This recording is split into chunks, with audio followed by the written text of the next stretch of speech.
Ruidos respiratorios anormales. Así se escuchan unas sibilancias. Así se escuchan unos roncos.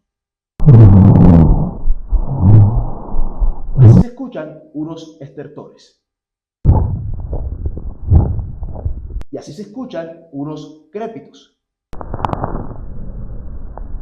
Si quieres seguir aprendiendo con nosotros, deja en los comentarios la palabra Roncus y lleva 3 cursos gratis si te inscribes en alguno de nuestros diplomados.